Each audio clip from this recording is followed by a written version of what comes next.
France is on course to be the EU's next black swan as it creaks under the weight of a dizzying £2.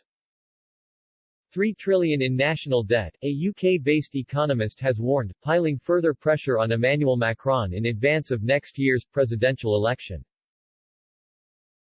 By Kieran McGrath, Matthew Lynn said with France one of the most vaccine-skeptic nations in Europe, lagging as it does well behind the UK in terms of jabs administered, it was likely restrictions would remain in place for longer, fueling a longer-term depression to the country's economy and piling on further debt.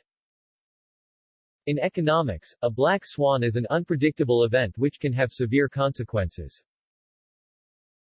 Mr. Lin, writing in The Telegraph, said, if anyone wants to put a small bet on the next black swan to hit the markets, an implosion of French debt should be right at the top of the list. Anyone who follows the Eurozone economy will be used to worrying about Italian debts, and this week will be no exception. Recently appointed Italian Prime Minister and former ECB President Mario Draghi was pushing borrowing up to unprecedented levels, with the result that Italy's debt-to-GDP ratio were set to climb to 160%, higher even than after World War I, Mr. Lin pointed out. However, he said, and yet France is busily matching it euro for euro, after borrowing another €211 billion in 2020, and keeping up that rate in the first quarter of this year, it now owes €67 trillion, compared with €2.64 trillion for Italy, and €2.3 trillion for Germany, and a mere €1. 3 trillion for Spain. Of course, it is a larger economy, so the debt ratios are not so high. Its debt currently stands at 115% of GDP, well below Italy's jaw-dropping levels. The trouble is, quantities matter as much as ratios. In truth, France's debts could very easily turn sour. With Mr. Macron's administration struggling to cope with COVID-19, France was currently trying to prop up key sectors of its economy, most recently plowing €1 billion into KLM Air France. According to Eurostat data, France was now the third biggest debtor in the world after the US and Japan, Mr. Lin pointed out.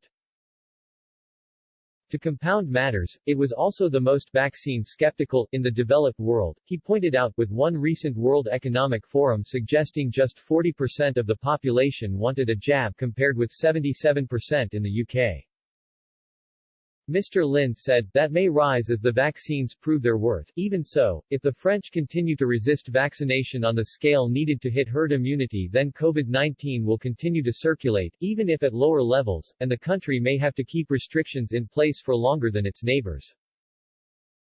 The result? A deeper depression, and yet more debt. Meanwhile, France was racked with uncertainty, given next year's looming poll, and the fact no French president has been re-elected since Jacques Chirac in 2002.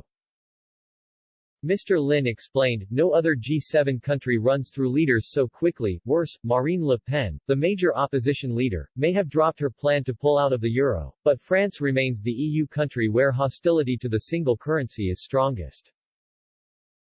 If there is only the slightest risk of that €2.7 trillion of debt getting denominated into new francs, then investors need to get out of the trade long before it happens. Right now, France ticks all the boxes for a crisis of confidence among investors, Mr. Lin suggested. He concluded, its massive debts could easily blow up any day, it is just a question of how and when. Quote,